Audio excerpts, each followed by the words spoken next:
고린도전서 1장 22절부터 25절까지입니다. 유대인은 표적을 구하고 헬라인은 지혜를 찾으나 우리는 십자가에 못 박힌 그리스도를 전하니 유대인에게는 거리끼는 것이요 이방인에게는 미련한 것이로되 오직 부르심을 받은 자들에게는 유대인이나 헬라인이나 그리스도는 하나님의 능력이요 하나님의 지혜니라. 하나님의 어리석음이 사람보다 지혜롭고 하나님의 약하심이 사람보다 강하니라. 아멘. 기도하겠습니다. 하나님 아버지, 저희가 하나님과 또 어떤 관계에서 어떻게 인도받고 있는지를 또 말씀 안에서 배워 알기를 원합니다. 우리의 힘으로, 우리의 생각으로 나아가는 믿음의 길이 아니고 하나님께 온전히 붙들린 바 되어서 이끌려가는 것이 우리의 믿음의 길임을 또 말씀 안에서 깨달아 알게 하시고, 우리의 공로를 높이는 것이 아니고 날 붙들고 계신 하나님의 그 인자하심, 그 은총만 높이는 저희가 되어지게 하시옵소서. 예수님 이름으로 기도합니다. 아멘. 여러분이 그 성경을 보실 때에는 그냥 별 생각 없이 읽기보다도 그 용어 하나에 담겨 있는 그 의미들을 좀 깊이 생각을 하고 깨달아 좀 가셔야 됩니다. 가령 사도 바울이 성도를 가리켜서 부르심을 입은 자 이렇게 얘기를 하고 있죠. 하나님께서 부르셔서 불러내셔서 성도가 되었다, 이러한 뜻이 됩니다. 거기에 담겨 있는 그 의미가 뭐냐면은 하나님께서 부르시지 않으면, 하나님께서 불러내주지 않으면 성도가 될 수 없다, 이러한 의미가 돼요. 그렇기 때문에 내가 하나님을 믿어서 난 성도가 되었다, 이것은 있을 수가 없습니다. 하나님이 나를 부르셔서 성도가 되었다, 이렇게 얘기를 하면서 또 한편으로는 내가 하나님을 믿고 내가 신자로 살아가, 이렇게 나온다면 결국 처음에 그 말의 의미를 모르고 있는 그런 결과가 되어버리는 겁니다. 그래서 성경을 늘 보실 때에는 우리를 불렀다고 했을 때 예를 들어서 그 의미가 뭔가 좀 깊이 생각을 하는 게 좀 필요한데 생각 자체를 좀 싫어하죠. 편히 살고 싶어서. 그래, 생각은 목사가 하겠습니다. 제가 하고 말씀을 드릴 거니까 졸지 마시고 잘 들으시면 됩니다. 지금 졸린 사람은 접니다. 근데 자지는 못하죠, 설교하니까. 여러분 졸지를 마세요. 사도도 그렇죠. 하나님께서 부르셔서 사도가 된 것으로 얘기를 하죠. 그러니까 그 말도 하나님이 부르시지 않으면 사도 될 수가 없다는 거예요. 물론 하나님의 부르심과 상관없이 자발적으로 사도가 된 사람도 있습니다. 근데 그들은 모두가 다 거짓 선지자로 그렇게 드러나죠. 자발적으로 사도가 된 사람들은 자기 말을 해요. 근데 하나님께서 불러서 사도가 된 사람들은 자기 말을 하지를 않습니다.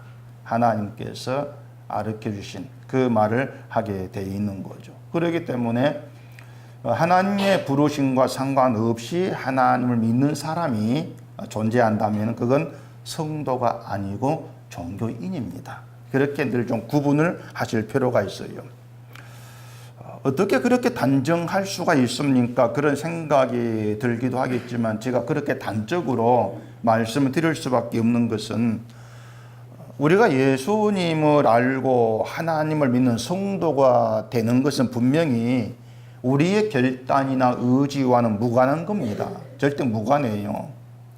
자, 그럼 우리가 이제 짚고 넘어갈 게 있습니다. 그것은 과연 여러분들이 하나님의 부르심을 받은 적이 있느냐는 겁니다.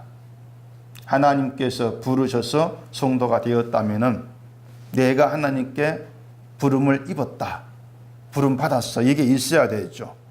하나님께로부터 어떤 음성을 뭐 듣는다거나 뭐 계시를 받거나 그렇게 해서 하나님 믿게 된 그런 체험이 있어야 되겠죠. 아무개야 네가 내 백성이 되어라, 뭐 나를 믿는 성도가 되어라, 이런 음성을 들었고, 그래서 하나님께서 나를 부르셨구나, 그래서 하나님 믿고, 그러면은 하나님 날 불렀어, 이런 말이 나올 수가 있는데, 근데 지금의 시대에 그렇게 해서 성도가 된 사람은 없습니다. 혹시라도 난 하나님이 나를 불러서 난 성도가 되었습니다, 이렇게 할 사람이 있을지도 모르겠는데, 그것은 하나님이 부르신 것이 아니고 그냥 환청을 들은 거예요. 그렇게 해야 맞습니다. 내가 뭔가 음성을 들은 것처럼 느껴지는 거죠. 저도 간혹 가다가 가만히 있는데 누가 제 이름을 딱 부르는 것 같은 느낌이 들 때가 있습니다. 그땐 되게 피곤할 때입니다. 그때 이제 멀쩡할 때 그런 음성이 들리고 그런 건 없어요. 고린도 교회도 다르지가 않습니다. 바울이 부르심을 입은 성도라 이렇게 얘기를 하고 있지만은 고린도 교회 성도가 전부가 다 음성을 듣거나 예수를 작정하고 이렇게 나온 그런 교인들이 아닌 거예요. 그러니까 부르심을 입었다고 하는 것이 실제로 뭐 하나님의 음성을 들어서 믿기로 작정을 하고 뭐 예수를 믿고 그런 의미로 얘기하는 것은 아닌 거예요. 부르심을 입었다고 하는 것은 다른 표현으로 아까 얘기한 대로 사람이 자기의 결단, 자기의 의지로 성도가 된 그런 경우는 없다. 그것을 부르심을 입었다, 그 말에 담아놓고 얘기를 하고 있는 겁니다. 다시 말해서 하나님께서 믿음을 주셨어요. 선물로 주셨고 그 믿음으로 내가 하나님을 알게 되고 믿어지게 되어지는 겁니다. 이걸 가리켜서 하나님께서 부르셨다, 이렇게 얘기를 하고 있습니다. 자, 이렇게 하나님께서 부르셔서 성도가 되었을 때에 너는 하는 게 성도답지가 못해, 이런 말이 과연 타당하는가를 생각해 보시라는 얘기입니다. 하나님께서 부르신 성도인데 그 사람 보면서 너는 왜 그렇게 성도답지가 못하느냐, 그런 말. 우리가 그 타인에 대해서 그런 말을 많이 하지 않습니까? 너는 도대체 믿는 사람 같지가 않다, 너네 신자답지를 못하느냐, 그런 면박 주는 일들이 좀 많지 않습니까? 그러니까 그런 말들이 아무 생각 없이 나오는 말이라고 할 수가 있는데, 적어도 이 성도라고 하는 게 하나님께 부르심을 받은 자, 그걸 생각한다면 그런 면박들이 잘못된 말이구나, 그걸 우리가 좀 생각할 수가 있다고 하는 거죠. 사도 바울도 고린도 교회에서 그런 말을 들었지 않습니까? 당신은 사도답지가 못하다. 왜? 말도 잘 못하고 뭐 그러니까. 그렇게 바울을 향해서 사도답지 못해 이렇게 얘기했을 때, 그러면 그 바울을 사도로 부르신 하나님은 뭐가 되냐는 얘기죠. 이게 신자에게도 동일하게 적용될 수가 있는 거예요. 넌 신자답지가 못하다, 그 사람을 하나님이 성도로 불렀다, 그렇게 생각해 보시라는 얘기입니다. 신자답지도 못한 사람을 하나님이 못하라고 불렀다, 뭐 이런 의미가 되지 않겠습니까? 물론 하나님이 신자다운 사람은 골라 뽑아서 불렀다, 이런 의미가 아니에요. 사람에 대한 우리의 시각이나 판단 자체가 늘 문제가 있다는 겁니다. 우리가 그렇습니다. 사람 바라볼 때에도 판단할 때에도 늘 문제가 있어요. 제대로 판단을 하고 사람을 제대로 알아보고 뭐 충고한다거나 면박 주는 그런 사람 우리는 되지를 못하는 겁니다. 하나님이 성도로 부르셨다는 것은 특별한 사람이다, 그 뜻입니다. 특별한 사람이다. 항상 특별하다, 기분이 좋죠. 여러분은 특별한 분들입니다. 특별한 분들. 그래도 뭐 얼굴 표정 안 변하네요. 왜 특별하는가 하면은 하나님의 부르심에 반응을 했다는 거죠. 요한복음 3장 16절에 보면 하나님이 세상을 사랑하사 독생자를 주셨다, 이렇게 얘기합니다. 그러면서 누구든지 그를 믿으면 멸망치 않고 영생을 얻는다. 그게 예수님 말씀이지 않습니까? 근데 세상의 모든 사람들이 하나님의 사랑을 받아 누리는 건 아니란 얘기죠. 그러니까 독생자를 주신 그 사랑을 거부하고 받지 않은 사람이 있는 겁니다. 독생자를 주셨다는 것이 하나님이 지금 부르신다는 겁니다. 독생자로 부르신다는 거예요. 그러니까 그 부르심이라고 하는 것을 자꾸 아까 얘기한 대로 음성이 들린다 이렇게 보지 마시고 하나님이 독생자 예수를 보내셨다. 그걸 부르심으로 그렇게 여기시라는 겁니다.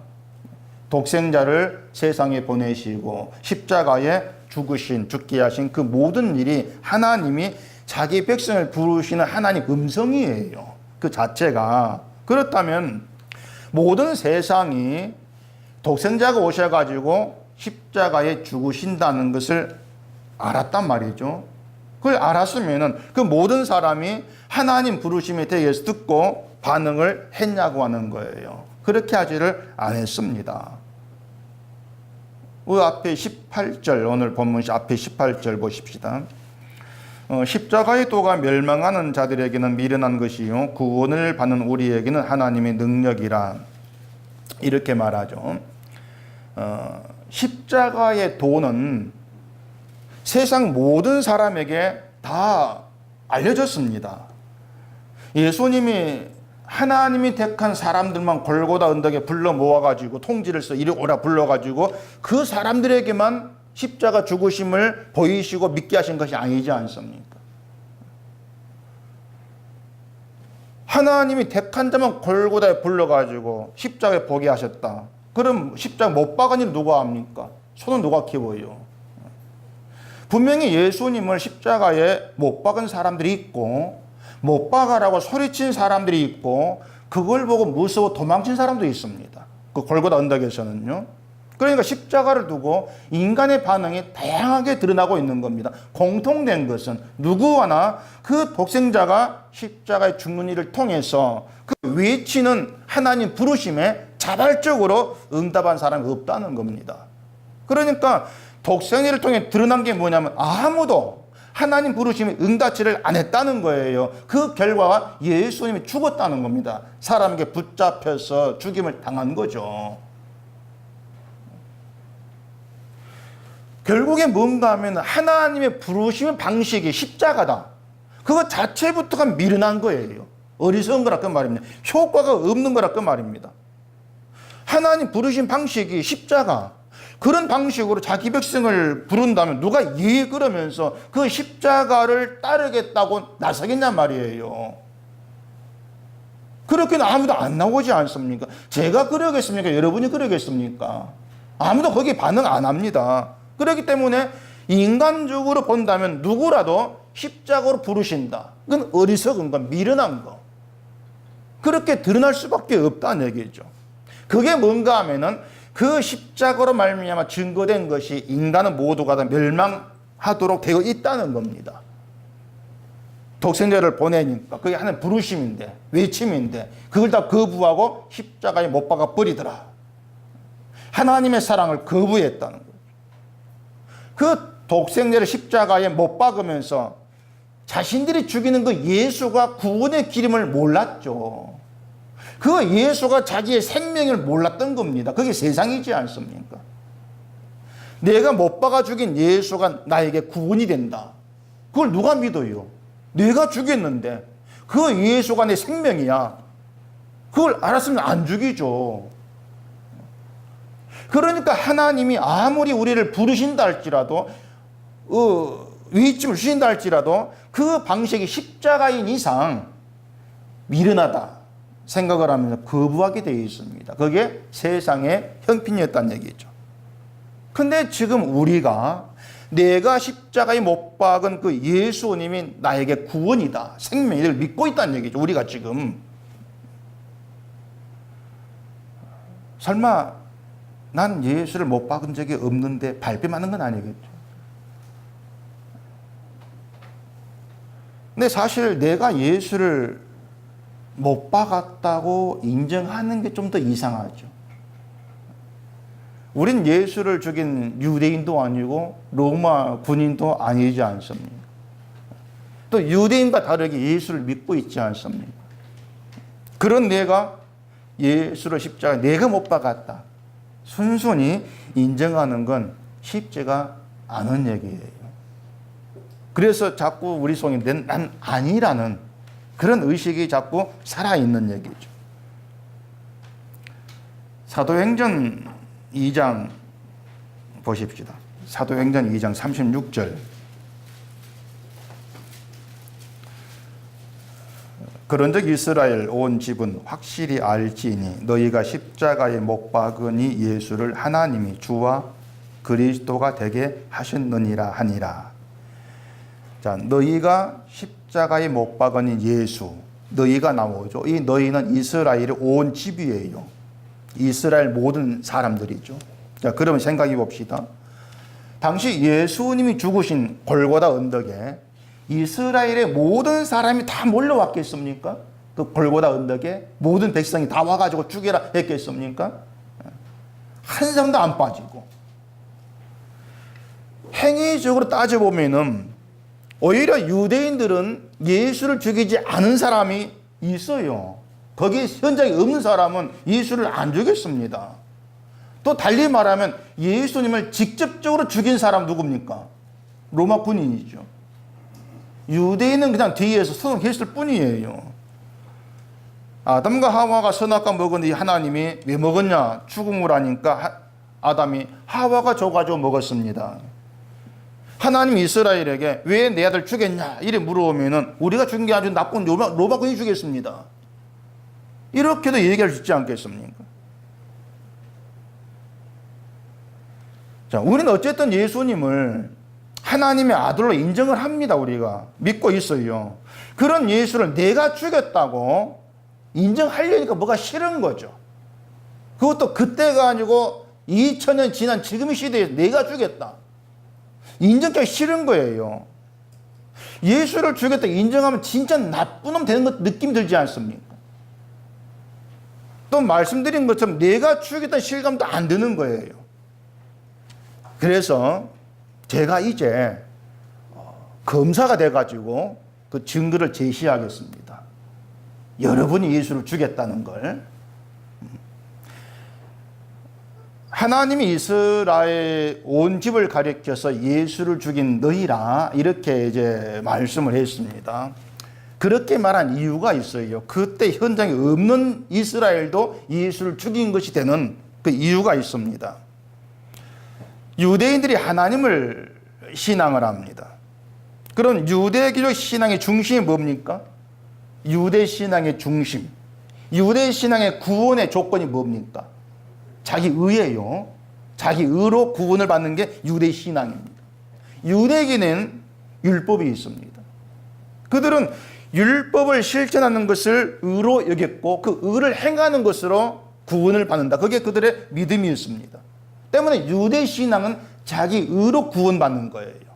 의를 행하고 그게 공로가 되어서 구원을 받고 복받는다. 이게 유대교 신앙입니다. 근데 하나님 앞에서 의가 되는 것은 하나님 주신 법을 실천하는 그게 아닌 거예요. 왜냐하면 하나님 법을 유대인들은 온전히 실천치를 못한다는 얘기죠. 근데 유대인들은 내가 실천하니까 구원은 내 몫이야 이렇게 여겼던 겁니다. 근데 예수님이 오셔가지고 그 모든 걸 뒤엎어버립니다. 예수님이 율법을 무너뜨리는 그런 행동을 하시죠. 그것은 유대인의 의의 세계를 허무는 거예요. 율법을 무너뜨리는 것이. 지금의 기독교에서 의가 되는 게 중심은 주일 성수, 10일 이런 것들입니다. 세상에서 어떻게 살아도 11주 잘하고 주일날 지키면은 신앙 좋은 사람으로 복받고 구원받고 이렇게 여겨져 버립니다. 그런데 그게 신앙이 아니고 의로운 것도 아니라 이렇게 하면 어떻게 되겠습니까? 죽일 놈 달려들 거란 얘기죠. 왜 내 신을 흔들어? 달려들 거란 말입니다. 그러면서 자기 울타리, 신앙 울타리 지키기 위해서 자신들로부터 그 사람을 쫓아낼 거죠. 그렇게 유대 사회로부터 쫓겨난 분이 예수님이시고 쫓아낸 당사자가 우리입니다. 왜냐하면 우리가 내 의를 주장을 하거든요. 내 공로를 우리는 포기를 못하는 거예요. 그래서 예수를 믿는 것이 뭔가 하면은 길 가다 예수란 분을 만나가지고 내가 믿을게요 이렇게 해서 믿는 게 아닌 겁니다. 내가 십자가에 못 박은 예수, 내 공로 내 의를 주장한 그 나로 인해서 예수 못 박혔는데 그 예수님이 내 구원자가 된다. 이걸 알게 되는 것이 예수를 믿는 거란 얘기입니다. 아까 얘기했죠. 이스라엘 온 집이 예수를 못 박았다. 그게 뭐라 하겠습니까? 자기 의를 주장한 신앙. 내 공로 내 의를 주장하는 그 인간에 의해서 예수를 죽였단 말이에요. 죽임 받았는 겁니다. 그 인간 속에 우리가 들어있는 거예요. 내 공로를 주장을 하고 내 가치 놓지를 못하고. 그게 우리가 예수를 죽인 증거입니다. 그 예수님이 실제 지금 여러분께 온다 할지라도 여러분에 의해서 예수는 죽임을 당하게 되어 있습니다. 그게 우리의 모습인 거죠.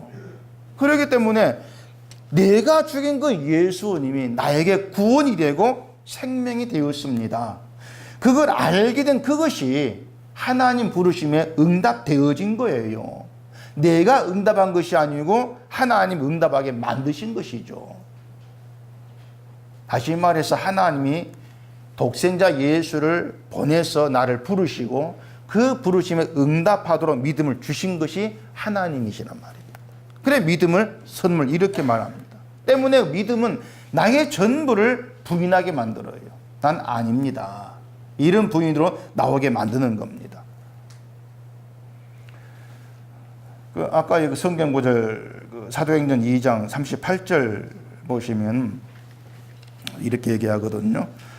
베드로가 이르되 너희가 회개하여 각각 예수 그리스도의 이름으로 세례를 받고 제 사함을 받으라. 그리하면 성령의 선물을 받으리니 이 약속은 너희와 너희 자녀와 모든 먼데 사람 곧 주 우리 하나님이 얼마든지 부르시는 자들에게 하신 것이라.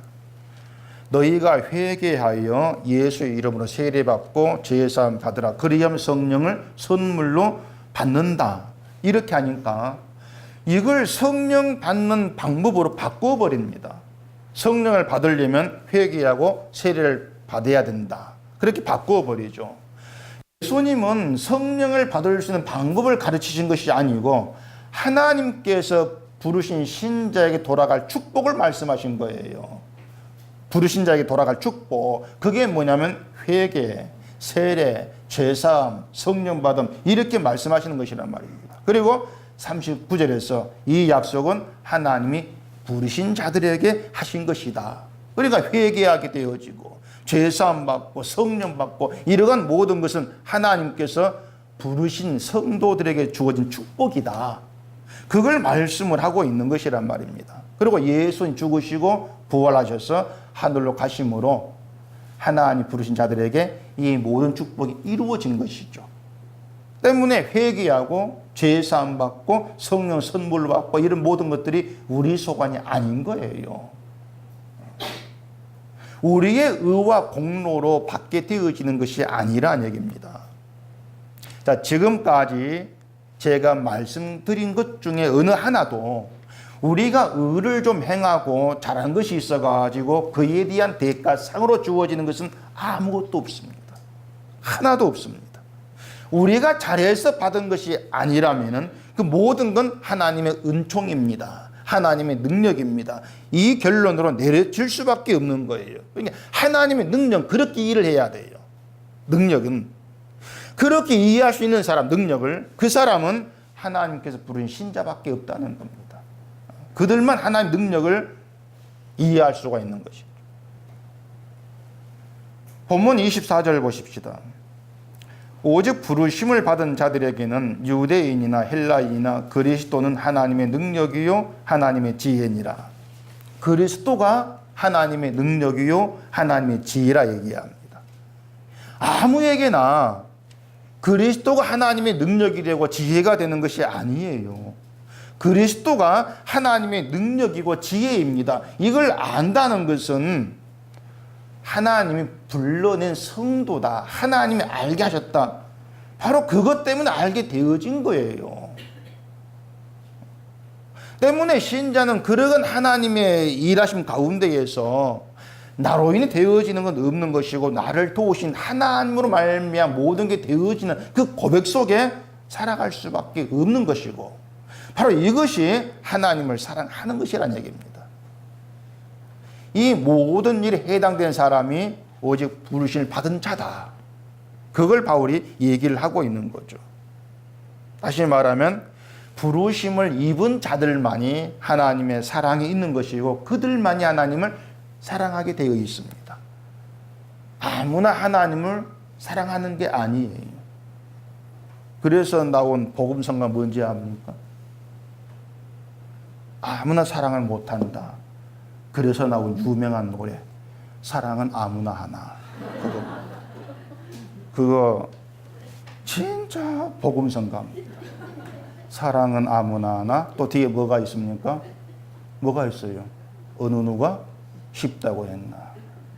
누가 사랑을 쉽다고 했습니까? 하나님의 사랑을. 하나님을 사랑한다. 정말 아무나 못합니다. 부르심을 입은 자만 사랑의 관계 속에서 사랑이 나와지고 하나님을 알게 되어 있는 거예요.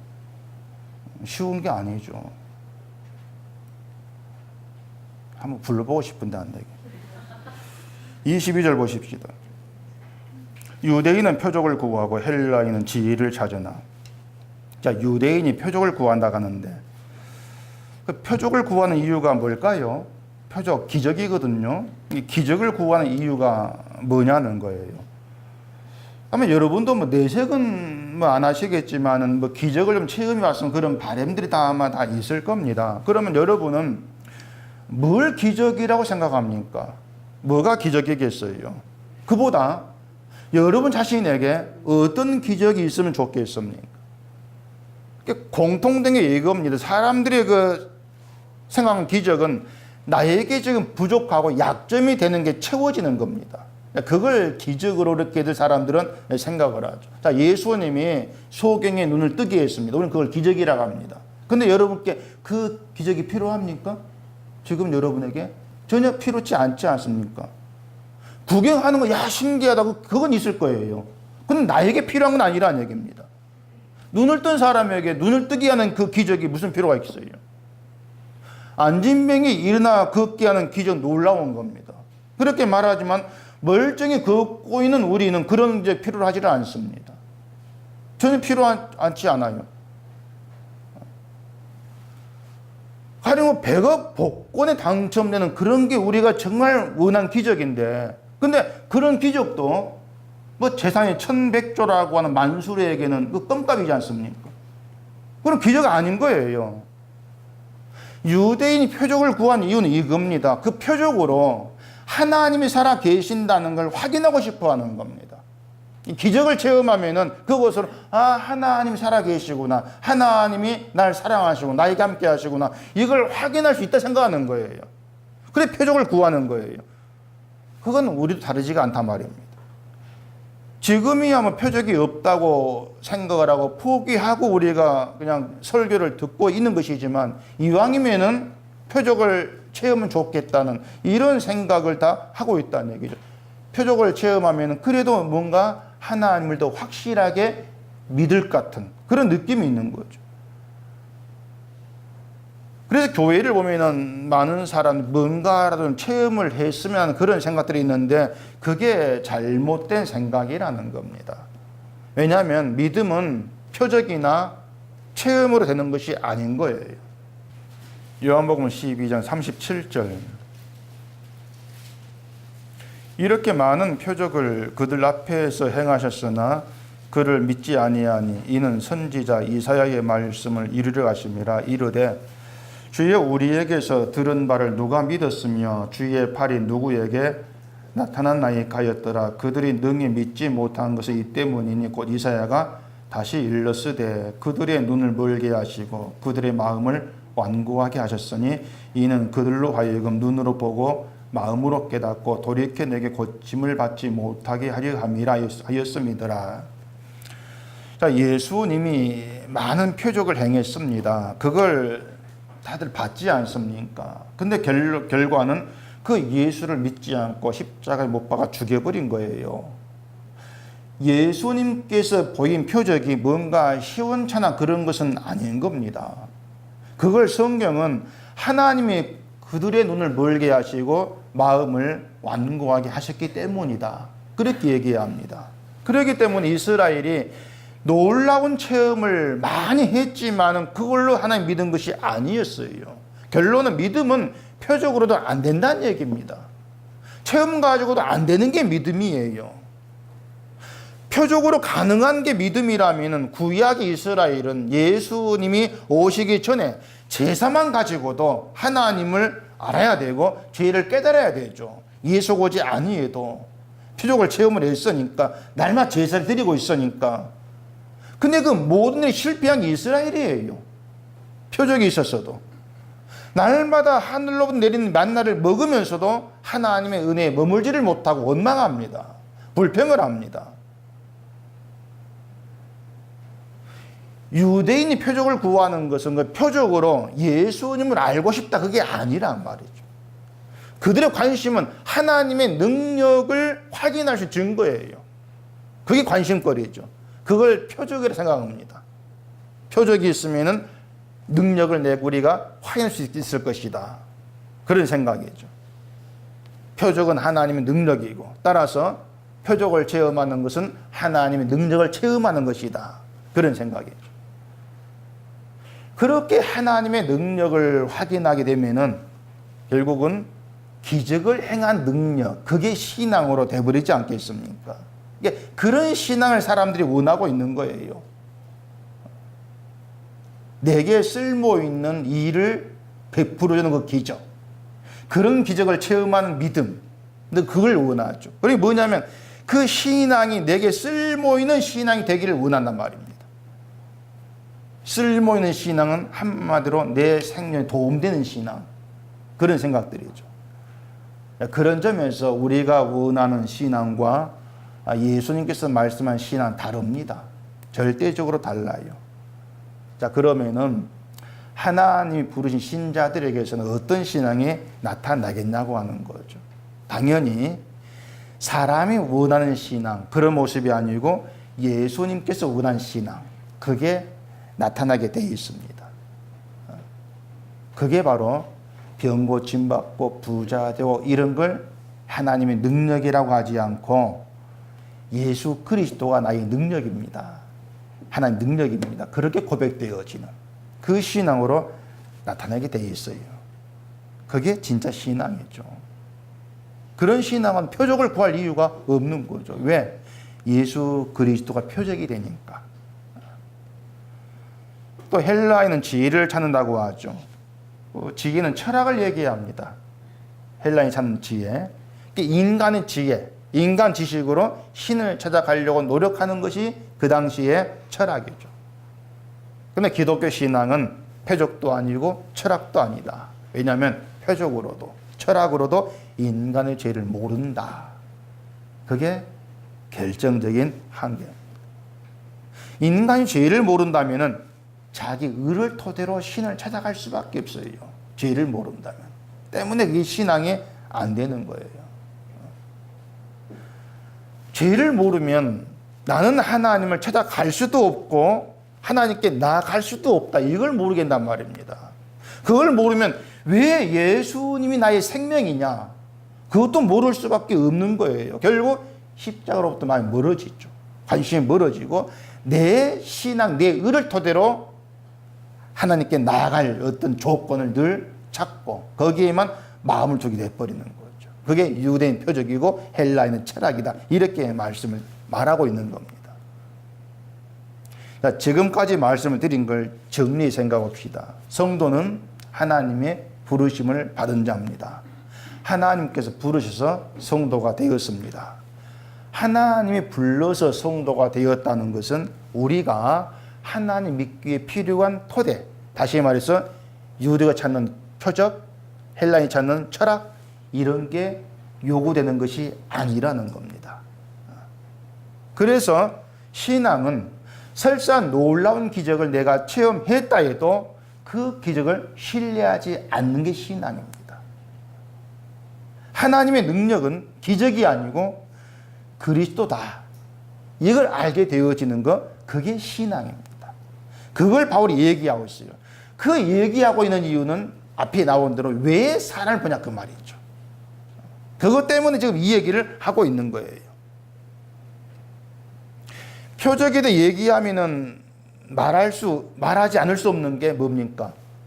요나의 표적이죠. 예수님은 요나의 표적밖에는 보일 것이 없다 하겠어요. 요나의 표적만이 참된 표적이라는 거죠. 요나의 표적은 요나가 물고기 뱃속에 3일 동안 갇혀 있다가 나온 거, 그걸 얘기합니다.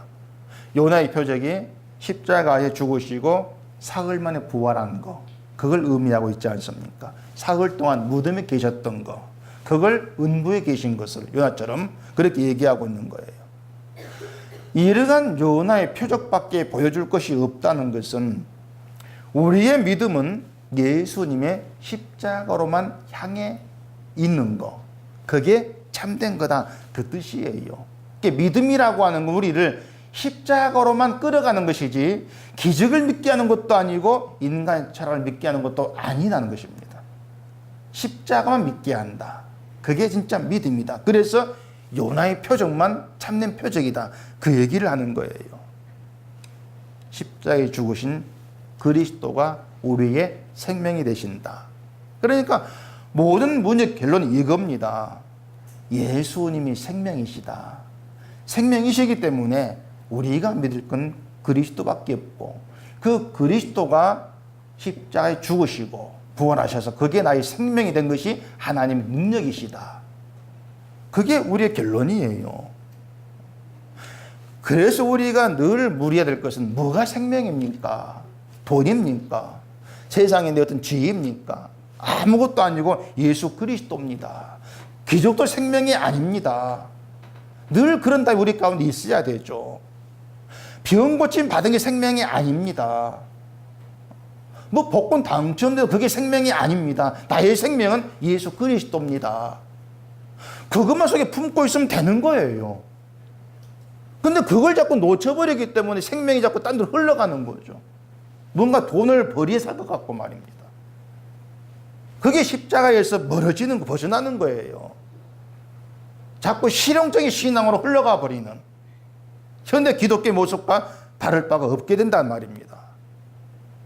하나님의 능력은요, 딴 게 아니에요. 죽은 자를 살리는 게 하나의 진짜 능력입니다. 그 능력이 여러분 가운데 주어졌지 않습니까?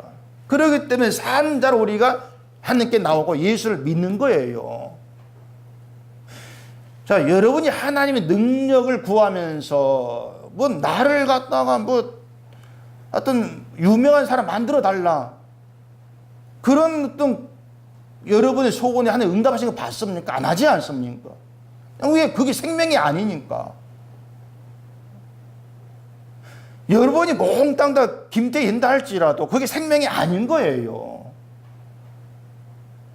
우리의 생명 그리스도이기 때문에 늘 하나님은 여러분을 예수 그리스도께 끌어가시는 그 일을 하고 계시는 거예요.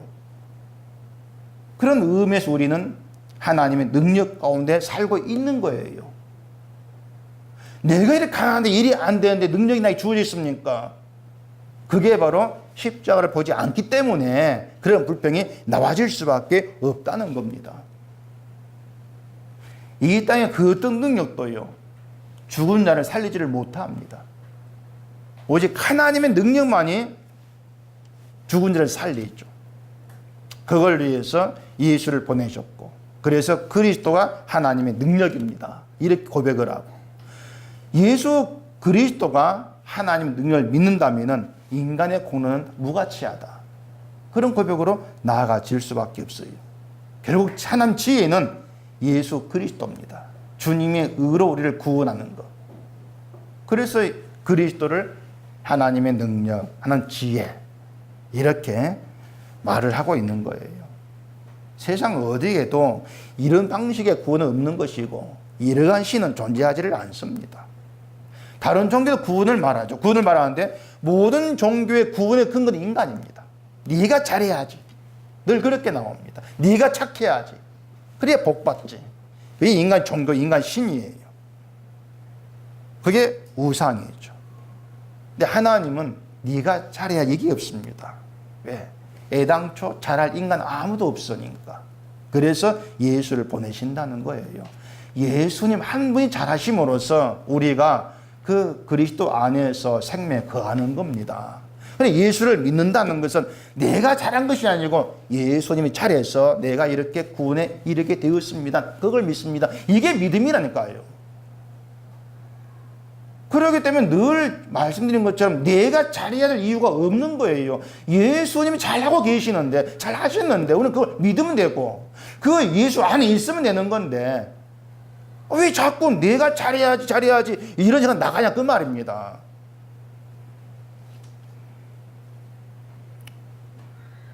여러분이 잘하려고 아무리 노력하고 애를 써도 목사 눈에는 잘하게 보일 수 있습니다. 제 눈에는. 근데 주님 오실 때는 잘한 게 아무것도 없습니다. 하나도 없습니다. 그걸 여러분이 잘 이해를 하셔야 돼요. 왜 잘할 필요가 없다고 말씀을 드리는지 그걸 좀 아시라는 겁니다. 내가 잘 돼야 신이 살아있는 증거가 되는 게 아니에요. 우리가 예수를 믿고 있다는 거. 그 주가 나의 주님이 내 구주임을 내가 믿게 되었다는 거. 그것이 하나님이 살아 계신 증거입니다. 그러니까 여러분이 하나님의 전능하심의 증거물이라 그 말입니다. 여러분 자신들이. 그게 우리가 믿음 가운데 머무는 거예요. 그래서 하나님 능력을 내가 잘 되는 것으로 갖다 붙이지를 마시라는 거죠. 또 기독교인 중에는 자기 신앙을 확인하지 못해가지고 답답해하는 그런 사람도 많이 있습니다. 쉽게 말해서 처음 체험을 해가지고 확인하고 싶어 하는데 체험이 없다고 하는 거죠. 하나님이 날 사랑하신다. 그 증거도 좀 보고 싶은데 그게 없다는 거예요. 예수를 믿는다 하면서 늘 그런 엉뚱한 생각으로 늘 빠져간다는 얘기죠. 하나님이 여러분을 사랑하신 증거, 여러분이 하나님의 능력에 붙들려 있는 증거, 여러분이 생명 가운데 증거, 그 모든 증거는 예수 그리스도를 나의 주로 내 생명으로 고백하게 되었지 그겁니다. 왜냐하면 그 고백은 하나님께 성도로 부르지 않으면 있을 수가 없는 거예요. 남아질 수가 없단 말입니다. 그래도 모르시겠습니까? 다시 말하지만 여러분이 얕은 그 시각에 그 생각에 맞아떨어지는 신을 생각지를 마시라는 얘기예요. 그건 우상입니다. 여러분 생각에 맞는 신은 하나님 존재치를 않습니다. 우리가 생각할 때 하나님이 행하신 모든 방식이 미련해요. 어리석어요. 왜 저렇게 하실까? 근데 그거 지혜입니다. 그게 능력이고. 왜? 그게 생명이 되는 것이니까. 그렇게 하나님의 능력, 하나님의 사랑은 예수 그리스도로 나타났고 증거가 되었습니다. 그래서 예수님은 나를 본 자가 뭘 봤다고요? 하나님을 봤다. 이렇게 말씀을 한 거예요. 예수 그리스도가 하나님의 사랑의 최고의 증거다. 그래서 그리스도가 여러분 인생의 답이다. 결론이다. 그렇게 말씀을 드리는 겁니다. 그 간단한 거. 이 간단한 거 사람 놓치고 엉뚱을 구하고 찾고 있는 그게 지금의 기독교일 수밖에 없는 거죠. 자꾸 어떤 표적, 기적, 어떤 체험 이런 걸 구하면은 십자가는 외면될 수밖에 없어요. 십자가에 대한 말을 듣는 것 자체가 짜증이 나쁠 수밖에 없습니다. 큰 거 하나 체험하면 되는데 자꾸 십자가 얘기를 하면은 그건 뭐냐 그 말이죠. 그게 인간이기 때문에 제자들도 예수님 십자가를 받아들이지를 못한 것이죠. 근데 그런 우리가 십자가를 믿는다면은 우리의 결단도 의지도 아니다는 거죠. 하나님의 능력이시다. 그렇게 하나님의 능력으로 우리를 생명이 있게 하신 것이 하나님의 지혜다. 인간 지혜가 아니라는 겁니다. 인간의 지혜로 인한 구원의 방식은 그거 얘기한 대로 내가 잘해서 한 것만큼 보상받고 상받고 그게 인간 지혜라는 얘기입니다. 왜냐하면 자꾸 난 할 수 있다 이게 자꾸 살아있거든 있단 말이죠. 하나님 지혜는 아니다. 예수 그리스도다. 그게 너희의 생명이다. 이렇게 말씀을 하죠. 그래서 여러분께 참된 기적은 내가 예수님을 알게 된 것을 다가와줘야 돼요. 진짜. 내가 주를 알게 된 것, 믿게 된 것이 하나님 참 능력입니다. 기적입니다. 그렇게 믿어져야 되죠. 그게 부름받은 성도로 살아가는 거예요. 나의 선택이 아니고 하나님의 선택으로 되어진 여러분의 신분이고 여러분이 주어진 은혜란 얘기입니다. 이 모든 것이 여러분께 새로운 삶으로 좀 다가와 줘야 됩니다. 뭐냐면 먹고 마시고 살아가는 것이 전부인 그런 삶이 이제 아니고 하나님께 부름 받아서 아무 공로도 없이 영광의 생명을 누리는 신분을 얻었다. 그게 여러분께 새로운 인생이 되었으니까 그 새로운 삶으로 다가와줘야 되죠. 그게 뭐냐면 뭔가 새로운 다른 걸 하라 이런 의미가 아니에요.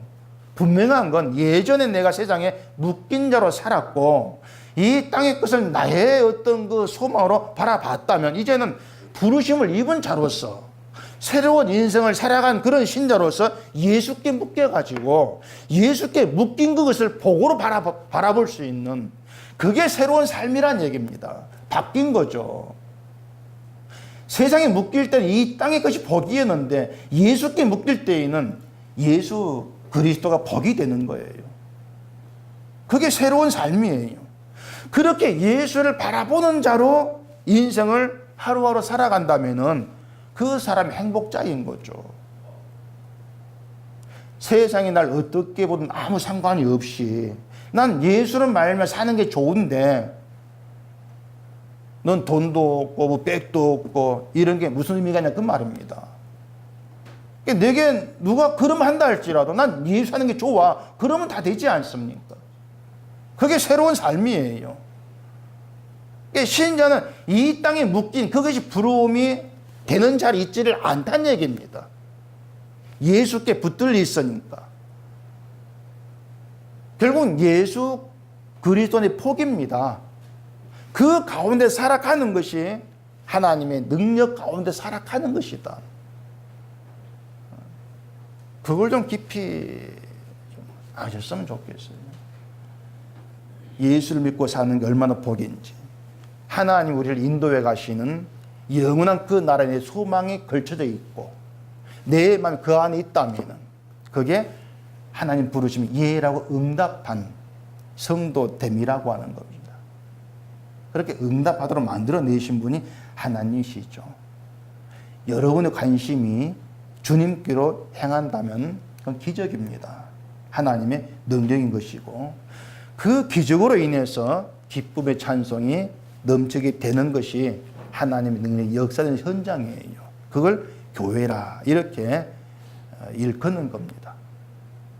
그래서 교회는 외적으로 뭐 화려해지고 커져야 되는 거 거기에 목적이 있지를 않습니다. 그게 목적이 아니고 예수 그리스도께로만 가겠다는 것이 우리의 목적이 돼야 돼요. 이 은석교회가 존재하는 그때까지 예수님이 목적이 되어져야 한다는 것입니다. 교회는 큰데 거기에 마른 뼈로만 가득하다면 그거 뭐겠습니까? 죽음의 현장밖에 안 됩니다. 뭐 딴 게 뭐 있겠어요. 근데 모든 교회가 크고 작고 상관없이 다 마른 뼈로 가득한 죽음의 현장이에요. 그게 이 땅의 모습이거든요. 그렇게 마른 뼈로 가득한 죽음의 현장에서 예수 그리스도로 살아난 신자가 있다는 겁니다. 그리고 그 생명으로 인해서 감사의 찬송을 부른 신자가 있다면 그게 진짜 교회라고 하는 거예요. 딴 조건이 필요 있는 게 아닌 거예요. 우리가 뭐 이유가 바로 거기에 있는 겁니다. 진짜 교회를 세움받자. 진짜 교회로. 생명으로 인해 찬송 부르는 그 현장을 우리가 모여서 함께 경험하자 그겁니다. 말씀을 들으면서 신자됨이 어떤 존재인가 알아가면서 그 교회됨을 경험하자고 하는 것이죠. 그게 모이는 이유의 목적이고 그것 말고 교회가 모일 이유가 어디에서 찾을 수가 없다는 얘기죠. 그렇게 예수로 묶인 자로 예수와 더불어 살아가는 게 나에게 복된 인생이라는 거. 그것 하나 우리가 알고 그 복을 누리게 하신 하나님으로 인해서 감사하게 되어진다면 그게 하나님의 능력 가운데 살아가는 것입니다. 그렇게 아시라는 겁니다. 그 능력으로 살아간다는 것을 너무 가볍게 보지를 마시라는 거예요. 다시 얘기하지만 유대인이 표적을 구하는 것처럼 뭔가 눈에 놀라운 걸 봐야만이 능력이다 인정하려고 하지 마시라는 얘기입니다. 죽을 병 걸린 사람이 살아나도 그걸로 예수 믿는 게 아니란 얘기예요. 제 말 아시겠습니까? 꼭 그걸 경험해 봐야 그걸 아시겠어요? 이스라엘은 다 아는 거니까. 그래서 여러분께 표적은, 능력은 예수 그리스도 십자가다. 그걸 딱 못 박아 놓으시고 내가 지금 예수를 믿는 자로 머물고 있다면 하나님의 능력과 기적 아래 머물고 있다는 것을 믿으시고 그게 감사함이 되고 그게 찬송이 되면서 그 감사함 가운데 함께하면서 주를 높이는 그 진짜 교회, 그 교회로 세워져 가는 것에 우리 마음을 좀 두자는 겁니다. 그게 우리 이유가 돼야 돼. 어제 임지식 하면 성가대 노래 불렀는데 전 옆에 있으면 자꾸 옆에 있는 분의 목소리만 들려요. 소리가 이제 그래서 듣기 싫어요. 되게 못 부른다. 늘 그 생각이에요. 근데 밥 먹으면서 앞에 있는 목사님들이 아이고 은석교 성가대 노래 기가 막히게 부르대 합디다. 제가 또 그래서 또 마음이 나가지고 뭐라 했는지 아십니까? 그거 5분의 1밖에 안 됩니다. 노래가 잘 부르긴 잘 부른가 봐요. 근데 제가 말씀드리고 싶은 것은 늘 우리에게서 나오는 그 어떤 노래, 찬송이라는 것이 정말로 예수 그리스도로 인한 그 하나님의 사랑에 붙들린 바 되어서 정말 내가 이러한 기적 가운데 있는 능력 가운데 있는 복된 신자구나. 그게 감동이 되어서 그게 감사가 되어서 그 마음 가운데 나와진 노래. 그러면은 음이 틀리고 말고 상관없이 진짜 그게 찬송이죠. 그 찬송 기적이 늘 우리 가운데 있기를 바랍니다. 기도하겠습니다. 우리 아버지 하나님, 우리가 늘 십자가를 얘기하고 예수를 얘기하지만 우리의 삶 속에서 늘 놓치고 살아갑니다. 예수를 말하면서도 예수 그리스도가 나에게 하나님 능력이 되신다는 것을 잊어버리고 이 세상 걸 추구하면서 이 땅에 묶여있던 옛날 습성을 그대로 드러내는 우리의 연약하고 못난 모습을 보게 되어집니다. 그런 우리로 하여금 예수님 내 생명임을 고백하게 하시니 이 모든 것이 하나님의 은혜고 은총입니다. 그 은총 가운데에서 우리가 하나님의 기적의 산물이고 능력 가운데 있음을 깊이 알고 그것이 우리의 심령에서 감격으로 감사함으로 나와질 수 있도록 도와주시고 그 심령으로 모이는 우리 그 은석교회가 되어짐으로써 진심으로 주님만 높이는 교회로 늘 세워져 갈 수 있도록 힘주시옵소서. 예수님 이름으로 기도합니다. 아멘.